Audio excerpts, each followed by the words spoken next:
Hey guys, it's Kira with another Fringe recap, and oh my freaking crap, the episode last night was like so amazing, and if you haven't seen the whole thing from like start to finish, you need to turn off YouTube and go on Hulu and watch it right now because it was like the best episode ever. Well, if you've already seen it though, watch the recap please. Okay, thanks.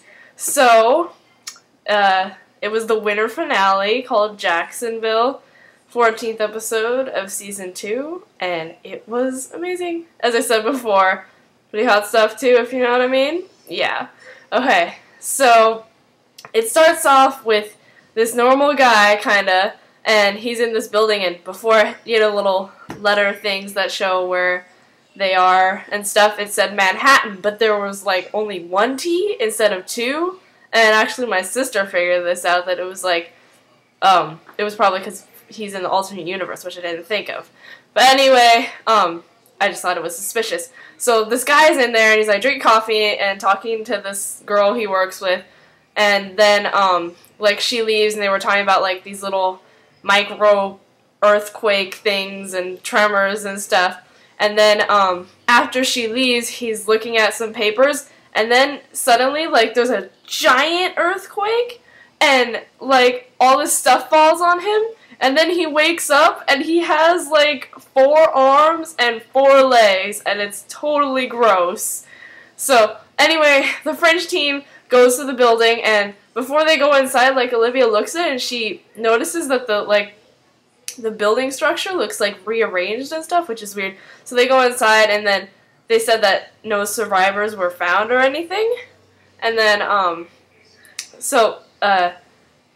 Walter thinks it was a quantum tectonic event in which, like, the atoms are, like, all separated, but then when they're rearranged again, they're all wrong, and everyone was looking all weird and deformed and stuff. So then, but then they're like, oh my gosh, we found a survivor! So they looked for the survivor, the guy with 4 arms and 4 legs, and then Walter, and then Olivia started asking him, like, oh, what happened? Do you remember anything? And he's like, it just started off with little tremors, and then what usually happens, the dogs were barking and stuff, and then it was this huge earthquake, and then now he's that, which is really strange, and then he's like, please call my wife, make sure he's okay, and then Rose finds out that he's not married. So Walter starts asking him all these questions, like, oh, what year is it? Who's the president? And he answers them all correctly, but then Walter's like, listen, this is very important. In 2004, when the terrorists attacked, what 2 buildings were destroyed? And he was like, the Pentagon and the White House. And then he died. So, Pentagon and the White House, it was the Twin Towers, duh. So, that's very strange. And then, like, they see something moving in his chest, and they open his shirt, and it's another head, like, inside his stomach, and it's totally disgusting. Did I mention this episode was really gross? So, yeah, that was really creepy. So, and then the head inside him also dies, because he's like, and then he dies. So, then Olivia's like, what? Everyone's all confused, and then Walter says that they're standing in 2 buildings, and one is from the alternate universe. Like, when the earthquake occurred, the building, like, came into this universe and collided with the building from this universe? I don't know, but they're 2, like, universes trying to occupy the same space, like what Nina told Olivia with the little snow globes, and then one of them smashed. So now we know what's going to happen. And then they're watching, like, the firefighters go inside, up from outside, Olivia and Burles, and she's like, you know, Newton was in this building, I know it, and this is what William Bell warned me about, and 2 universes are colliding because Newton is opening the gateway. That's the creepy bald shapeshifter guy. I think he's a shapeshifter from the alternate universe. So then, like, Astor and Walter are at the lab, and then she's too disturbed to, like, work on, the 4-arm, 4-leg dude. So, like, Walter tells her to go through this box of stuff and figure out, like, if they're from the alternate universe or not. And they're all, like, really strange, and of course they're from the alternate universe. And then she finds this double-decker car, and she's like, I wonder if this is what they drive over there. And Walter was like, I know, I think I know what's going to happen, or I know how this occurred. So then, Peter and Olivia are with Broyles, and they're talking about like, oh, they found a picture, and Newton and some other goons were like disguised as construction workers, so he was there. And then Walter calls Peter, and then Peter's like, don't bother us right now, blah blah. He's like, don't argue with me, son, you must come to the lab immediately. So they go to the lab, and then Walter tells them that he performed an experiment with Belle once, where they like sent a car over to the alternate universe, but then randomly another car of the exact same mass appeared in this universe, and the laws of physics, like, the universe have to be in balance, so when an object disappears from one universe, an object must appear in the other universe, kind of. Like, that when the building from the alternate universe came over to this universe, that means that a building of the exact same mass must disappear from this universe and go over to that universe to keep the universes in balance.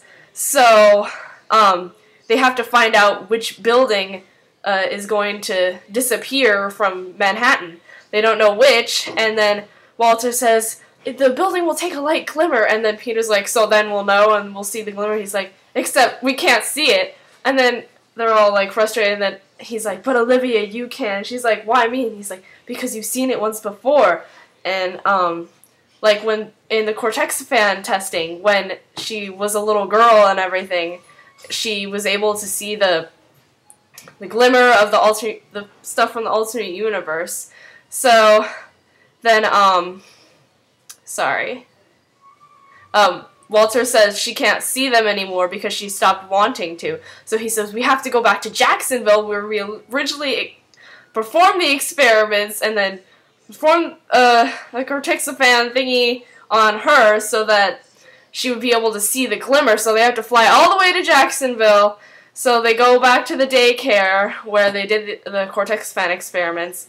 And I think only Fringe can make like a little cute children's daycare look really creepy because it was turning on the lights and it was like, you know, like signature Fringe violin, like stuff, and it was really creepy.